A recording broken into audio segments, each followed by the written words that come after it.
to see you all here. Thank you all. Congratulations, especially to Stacy and George, for what a great year and record-breaking year. Great job done. I was just telling Dr. Jacoby earlier that I think we should do our men's night out at least 2 or 3 times a year. That was quite an evening. I also want to congratulate all the award recipients tonight, and especially thank Dan Lever. We know what kind of a schedule he keeps, and for him to be here tonight is a sacrifice, so we thank you, sir. We're honored to have you here.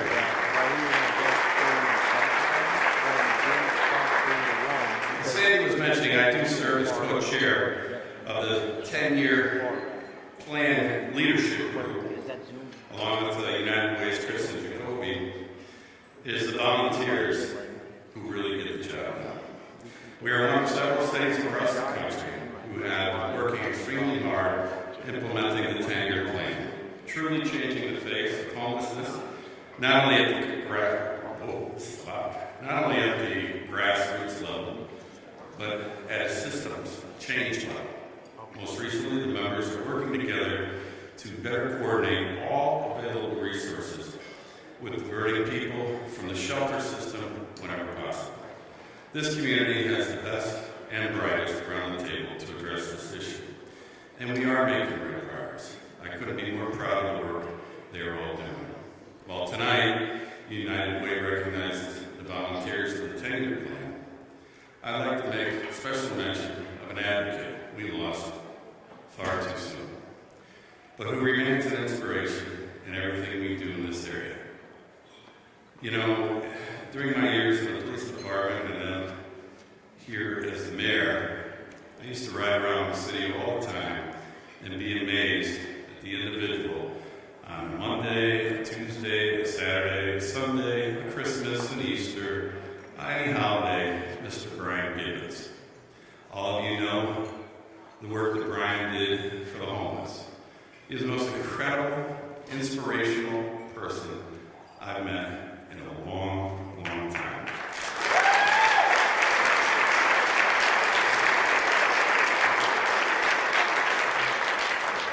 I'll tell you a story. The blizzard in 2013, you might all remember, it was the driving ban. The city was tied up for a week or so. And the second day of the storm, I was driving my SUV around, and I saw this person walking, and the wind was blowing, and the drifts were everywhere. He had this yellow bag. And I pulled up to him, and it was Brian Gibbons. And I said, "Brian, what are you doing out here?" He was the only person out, and he had in his bag groceries. And he was going to find his people. And he was down around Thompson Avenue, you all know the area there. And that's where many of our homeless folks congregate down by the river. And I was so touched by it. And, he just wouldn't dream of not having the opportunity to get to them, to make sure that they were safe and warm and well fed. I drove away from him that day. I felt guilty. I felt like I should be out there with him, trudging through the snow. I saw him several times after that, and I kept bringing it up to him. And Brian was the kind of guy, he really didn't want to be recognized. He was a very, very humble man, but he was really the most amazing individual, always making sure that population was taken care of. I'd come to work in the morning, he'd be in my office, he'd say, "I have a great idea. I think we can help this person find a job. I have another great idea. I think we can make sure that we can get more food over to these folks over here." And Joe Gary, who was here just a little bit ago, used to, take him in the office and we'd put our brains together and try to figure out ways to help some of these very, very challenged people. But he had such compassion and love. Really amazing. And I thank the Republican American for giving him incredible coverage during his funeral, because that one picture, I'll never forget it, I actually cut it out, the one picture in the church of the homeless person paying tribute to Brian was amazing. It really was. And all the letters to the editor written by many of you recognizing his contributions to the community and to the homeless were amazing. So, we have his son Josh and his daughter Jessica here tonight. Please a big round of applause.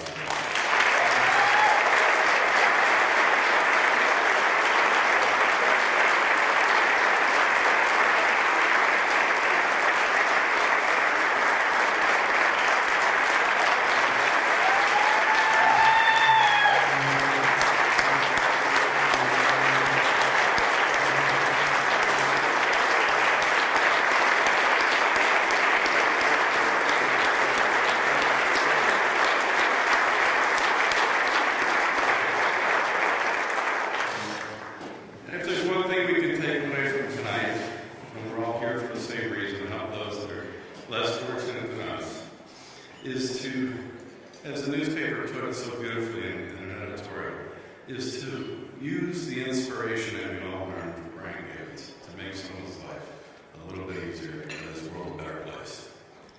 So thank you all, and without further ado, I'd like to share a video with you now on tonight's honorees. Thank you.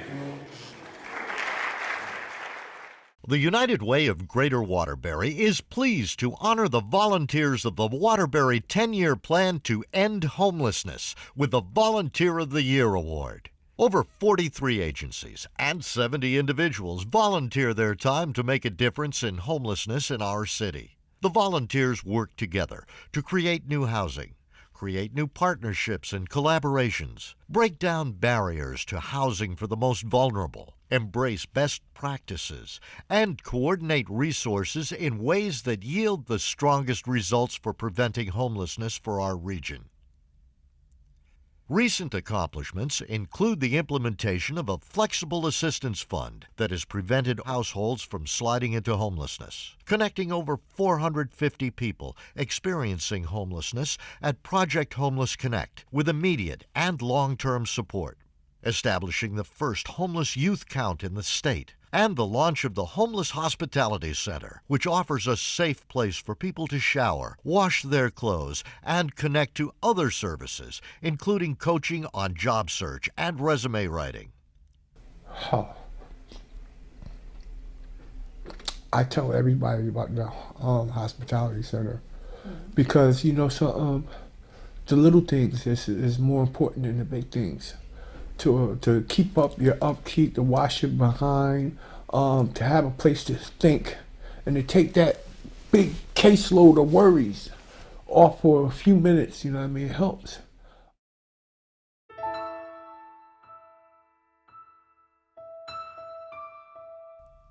Recognizing the commitment of the volunteers of the 10-year plan would be incomplete without recognizing the inspiration provided by the late Brian Gibbons. A dedicated advocate for the homeless and defender of the defenseless, he was the founder of the Homeless Outreach Team and was tireless in his efforts to create change. In late 2012, during Project Homeless Connect, Mr. Gibbons sat down to share some of his insights.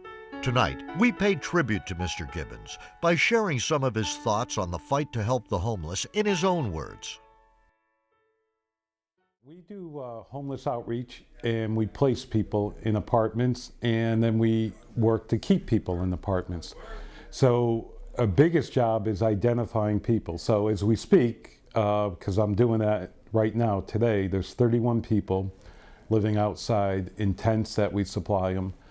And we give them sleeping bags, tents. Some of them are in abandoned buildings, a few are in abandoned cars. And so until we get them housing, we deliver food and water. And then when it gets really bad in the summer when it's really hot, or in the winter when it's really cold, we give them some short-term, by that I mean an hour, a day or two housing, and then we have to move them out, and so we move them all around. The United Way is a home run because there's no way we could do this with the funding that we get. And the good news in Waterbury is, you know, all the providers are on the same team. We have the same uniforms on. The Hospitality Center, I had black hair when I first started the idea of the Hospitality Center. Every year we talk about that. Clients don't have a place to take a shower, and if they did take a shower, they have no place to wash their clothes. So Even if we get them showers, which we did, we bring them to other people's apartments, get them showered, they often have to put on the old clothes, or vice versa. We get them clothes, but they didn't take a shower. So now we have the hospitality center, which, is washer, dryer, showers, and just, again, a nice welcoming place. And again, that's, we couldn't do that on our own. So that is a home run. That's a great place. Food pantries all over the place. There's churches all over the place. So you're not going to starve in this city, but the biggest problem is safe, affordable housing. So through the continuum of care and the 10-year plan, we're getting housing. That's the good news. The bad news is the homeless just keep coming. So we just need more housing, and then we'll be okay. The volunteers of the Waterbury 10-year plan to end homelessness remain committed to their mission and attacking the problems associated with homelessness, building upon their accomplishments and the momentum created by advocates like Brian Gibbons. The United Way of Greater Waterbury is proud to present the Volunteer of the Year Award to the volunteers of the Waterbury 10-year plan to end homelessness. So at this time, I'd like to invite Gary from St. Vincent de Paul and William Risbick from New Opportunities, representing the volunteers of the Waterbury 10-year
If you don't mind, I'd like to point out some of the people that are with us here tonight from the 10-year plan COC Collaborative Steering Committee that really deserve your applause. One of them, who used to be the chair of the continuum for many years, probably more years than he wishes to remember, is Bill Risbick. He has been an outstanding, hardworking, dedicated chair of the continuum for many years. He really deserves your applause.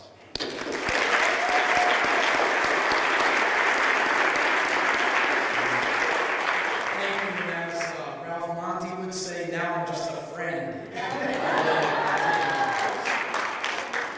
We're trying to recruit him back. Also with us is Joanne Reynolds-Polanda, of course, from United Way.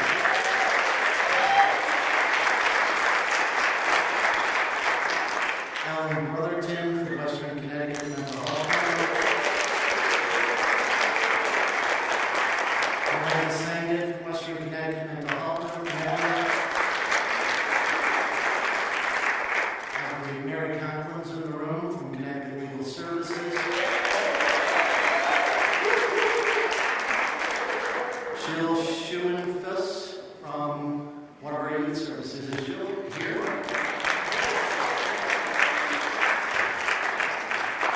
Oh, there she is. Okay. Tony Bocci from Waterbury Hospital alongside me.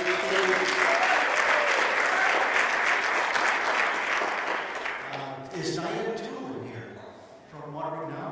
Okay. And Belinda R.C., who is also the co-chair of the Continuum, she was not able to be with us tonight. Our new member, which is Sophia Swaby. She is also our Coordinating Access Network Coordinator and our new homeless shelter manager at St. Vincent de Paul. Everybody who works with the homeless every day How many people here work with the homeless every day? Just raise your hands. Oh, okay. Well, you know what? You deserve my applause because you do remarkable work.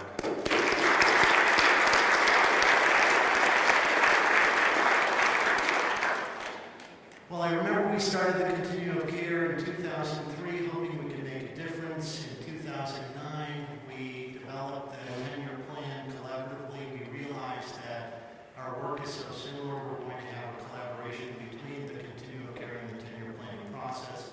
Since that time, we've come obviously a long way. I think you've seen some of the accomplishments on the screen. Everything from flexible assistance funds to writing many HUD grants and doing many point-in-time counts, and most recently developing our Waterbury Coordinated Access Network. But most importantly, we have helped to develop housing for the individuals and families in our communities that are unfortunately experiencing homelessness. We started with one project, and we now renew 16 projects every year in the city of Waterbury through the Continuum of Care. We serve and support over 300 formerly homeless adults and over 100 families each year. That is through our rapid rehousing and permanent supportive housing programs. As Brian Gibbons always said, it's the housing, stupid. I think everyone from the COC remembers that. What he was trying to say in his own unique way is that housing first works. You really need to get somebody housed, and at that point they're more amenable to getting the services that they so desperately need. The health care, the behavioral health services, the other services, the entitlements. Get them housed and they're more likely to succeed, they're more likely to engage in their recovery. Housing first works, permanent supportive housing works. I'd like to tell you a story about a young woman that we recently heard from in our program. When we first met her, she was living in a tent in the woods. She was filthy, cold, unfortunately pregnant, and suffering from bipolar disorder. She felt hopeless, scared, and didn't know what to do. We provided her with a home. She began to stabilize. She started taking medications, and she was connected to the services that she needed. She gave birth to a healthy baby boy. She applied to school. She received her GED and started to work part-time. She now lives in Nebraska and is reunited with her family. She is excited that she's getting her own place. She works full-time, and she was so happy that she had to call us because in June she'll be graduating with her degree as a nurse's assistant. This is why we do what we do. This is what permanent supportive housing is all about. When you move a family from homelessness to housing and you say, this is your new home, you know you've made a difference. It's life-affirming, it's life-changing, and in some cases, it's life-saving. Ultimately, we help those in need so that they can take ownership of their own lives and help themselves. I encourage you to get involved. Call the Continuum, call the shelters, call the hospitality center. Do what you can to help. We've come a long way, but we have miles to go. What you give, you will receive twofold. Help your community. Help us to fight with the fight against homelessness. You won't regret it. On behalf of the COC 10-Year Plan Collaborative, thank you again for this recognition.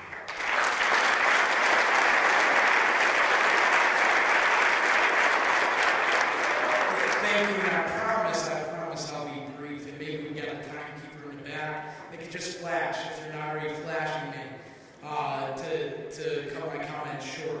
But again, I'd just like to thank the United Way for this honor and this recognition. And my story starts, it was about 13 years ago. I was sitting in my office in New Opportunities, and many of you who are in nonprofits have probably gotten this statement said to you, Bill, I need you to cover a meeting for me. And with that, I arrived at the Salvation Army with about 5 or 6 people to talk about this idea that there are dollars that were allocated for Waterbury that is not coming into Waterbury that can help us to house people, to get people into housing. And so, for once, I was glad that I got dragged to a meeting, because normally when you get said, hey, I need you to cover a meeting for you, it's a meeting that nobody wants to go to. But this, I'm very glad that my colleague said, Bill, I need you to cover this, because that started my journey with this group. And before I go on, just real quickly, I promise this will be quick, but if you have been involved with the 10-year plan as a steering committee member, leadership group, if you attended the Project Homeless Connect, or the IM event, or volunteer at the soup kitchen or food pantry, if you would just quickly stand to your feet. I know it's more than that. I know if you go out to meetings, see, a lot of people are sitting that have been involved because they don't want the recognition. And we talk about Brian's humility, but each of the people that have been involved in this process, this is your award.